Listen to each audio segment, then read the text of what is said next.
Welcome to Noldami Vision. My name is Parvati. I am a researcher and I have type 2 diabetes. For the last 2 years, I have been able to control my diabetes by eating the right foods. I would like to share my experience so that you, too, can learn to control your diabetes. In this video, we will discuss some of the best vegetables for diabetics that are available in the autumn-winter season. Diabetes can be fatal because it can cause tremendous damage to the human body. Diabetes can damage the kidneys and liver and even cause heart attacks and strokes. Vegetables can help in controlling and even reversing diabetes. So, let's start discovering the benefits of these vegetables. Have you seen purple or orange-colored cauliflower? In our region, the most common is white cauliflower. Broccoli is not very common, but they both belong to the cruciferous family. And they both have similar health benefits. Cauliflower is more versatile. I will show you how to make pizza crust with cauliflower without traditional flour.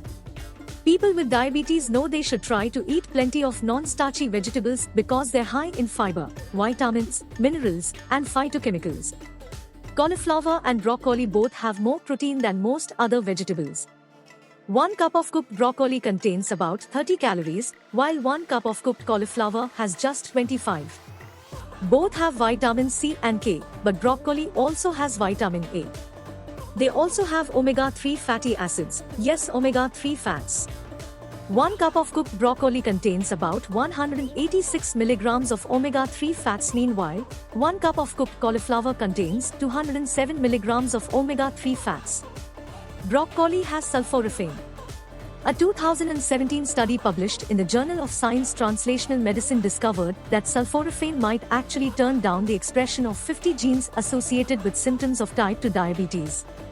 Fiber is essential for anyone worried about diabetes, as it aids digestion and plays a key role in lowering blood sugar levels.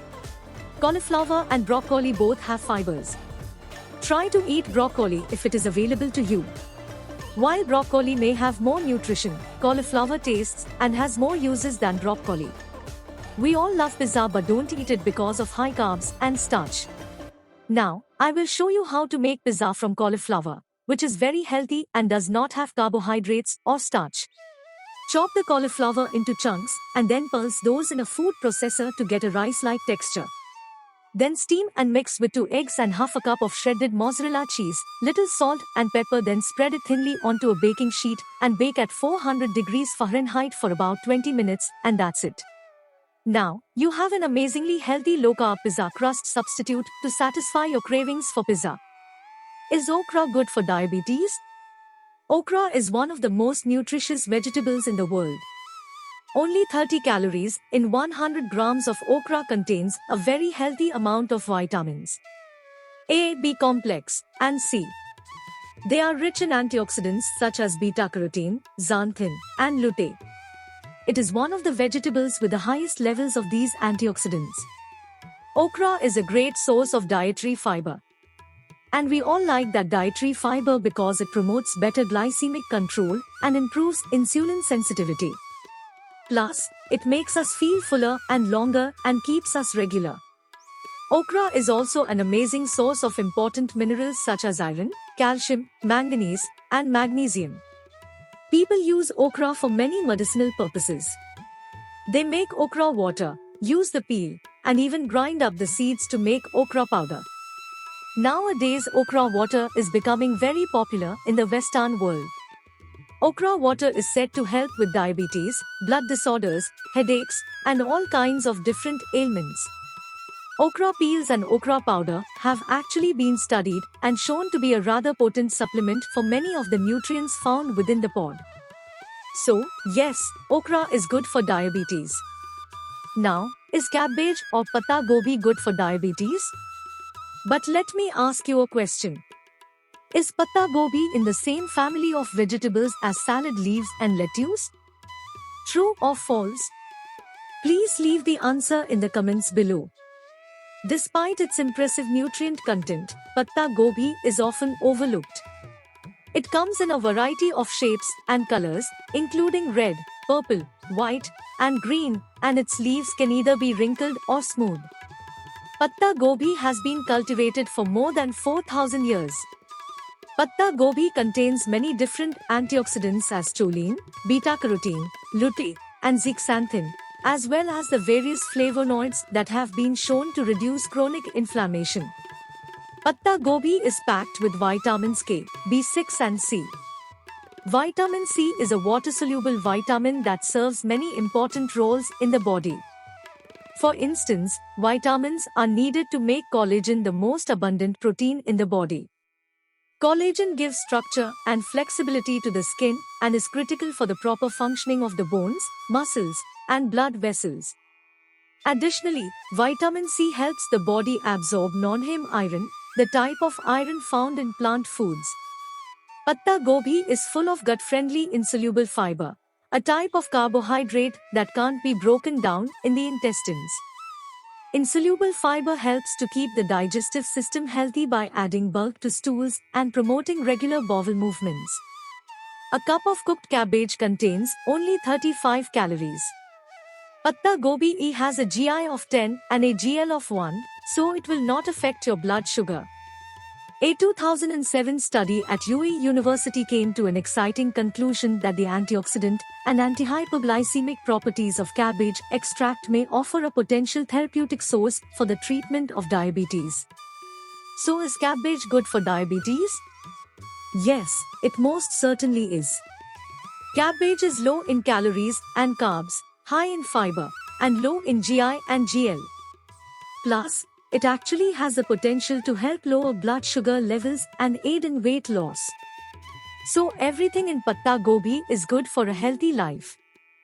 Many times bitter experiences in our lives offer the most valuable lessons. It is the same as bitter vegetables, and herbs can offer immense positive value to our health. But we often tend to avoid these vegetables and herbs. Do you know that India is the diabetic capital of the world? Today we are going to be looking at a wonderful bitter vegetable that has been used in traditional and alternative medicine for the treatment of diabetes. You may have guessed it. Right, it is the bitter gourd, also known as bitter melon. In Hindi it is called Karela. This nutrient-dense plant is composed of a complex array of beneficial compounds. These include bioactive chemicals, vitamins, minerals and antioxidants, which all contribute to its remarkable versatility in treating a wide range of illnesses. It has high amounts of vitamins A, C, and E, and also vitamins B1, B2, B3, B9. It is also rich in minerals, including potassium, calcium, zinc, magnesium, phosphorus, and iron, and is a very good source of dietary fiber. Bitter gourd is traditionally known for its medicinal properties ranging from being anti-diabetic, anti-cancer, anti-inflammatory, and antiviral, and even has cholesterol-lowering effects. Many clinical studies show that the major compounds include turpentine, polypeptide P, and vaccine are found in bitter gourd are responsible for lowering blood sugar. The medicinal value of bitter gourd has been attributed to its high antioxidant content. This include phenols, flavonoids, isoflavones, terpenes, anthraquinones, and glucosinolates. And as if that is not enough, bitter gourd can also help treat intestinal worms. Spinach is one of my favorite vegetables. I don't know if you remember the kids' cartoon Popeye the Sailor Man. Spinach, a strange weed this be. What restoreth my vitality?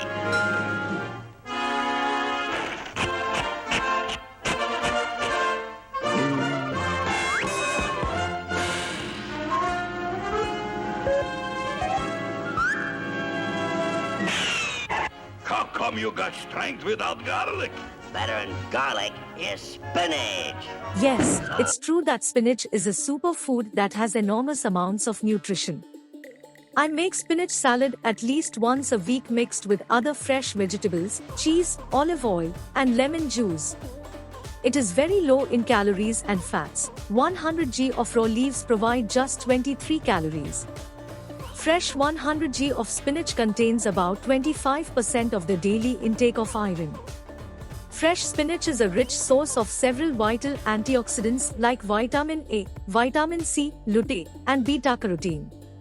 Spinach leaves are an excellent source of vitamin K. 100 g of fresh greens provides 40% of daily vitamin K requirements. It contains loads of many B-complex vitamins, such as vitamin B6, pyridoxine, thiamine, vitamin B1, riboflavin, folates, and niacin. 100 g of fresh spinach has 47% of the daily recommended levels of vitamin C. Its leaves also contain minerals like potassium, manganese, magnesium, copper, and zinc. It is also a good source of omega-3 fatty acids. That is a lot of good stuff packed into those green leaves. The American Diabetes Association denotes spinach as a superfood for type 1 and type 2 diabetics. Low in calories and high in vitamins, spinach is one of the most nutrient-dense foods in existence. For the person with diabetes, it is important to note that spinach contains an antioxidant known as alpha-lipoic acid, which has been shown to lower glucose levels and increase insulin sensitivity. Please eat spinach because it is good for you. Green beans are actually legumes, but we treat them like vegetables. No matter how you refer to them, we know we are talking about green beans. All vegetables are an excellent source of dietary fiber. Green beans have so many health benefits. They have such an array of vitamins and minerals, for example, vitamins A, C, K, and B6. Eating beans is almost like taking a natural vitamin and mineral supplement. So they really are a good thing to include in your meals. Green beans are very low in calories, they have only 44 calories. They're low in sodium, so they are good for blood pressure. They do contain some protein, and they also have chlorophyll and silicon, which are important for healthy bones, skin, and hair. They are also high in flavonoids that have antioxidant properties and anti-inflammatory properties. These antioxidants that are found in green beans are known to help prevent blood clots. Of course, this is cardiovascular disease, heart attacks, and strokes. For diabetics, they are known to help control blood sugar levels. Research has found that green beans are known to have a definitive hypoglycemic effect in people with diabetes. They will help to keep their blood sugar down. They have a lot of flavonoids and antioxidants that are helpful in boosting the immune system and protecting our eyes from macular degeneration. So another good reason to eat your green beans is if you or someone you know has diabetes, encourage them to eat green beans as often as they can. Bangan is also known as aubergine, brinjal, or eggplant. Did you know that the bangan is the most versatile and loved vegetable in the world? Well, technically speaking, bangan is actually a fruit. It also comes in many shapes and sizes. It is grown all over the world, and it is available all year round. But why the name eggplant? The theory is that back in the 1700s, the eggplant variety brought to America was smaller, whitish, and yellowish in color. Thus, a plant that looked like an egg was known as an eggplant. There are so many different ways to cook bangan in many parts of the world. The bangan is very low in saturated fat and cholesterol. It is also a good source of vitamin K and B6, thiamine, folate, potassium, and manganese, and the eggplant is a very good source of dietary fiber. 1 cup of bangan has just 33 calories and only 8 grams of carbs, with 2 of those being dietary fiber. The GI of the bangan is only 15. And the GL is 0. That means it will not spike the sugar level in the blood. So, are bangans good for diabetes? Yes. Bangans are a very good choice for your meal if you have diabetes. I hope that you liked the video and got useful information from it. It takes hundreds of hours of research to make these videos. Please share this video with someone who can benefit from it. Please like and subscribe so you can get new information about diabetes. See you in the next video.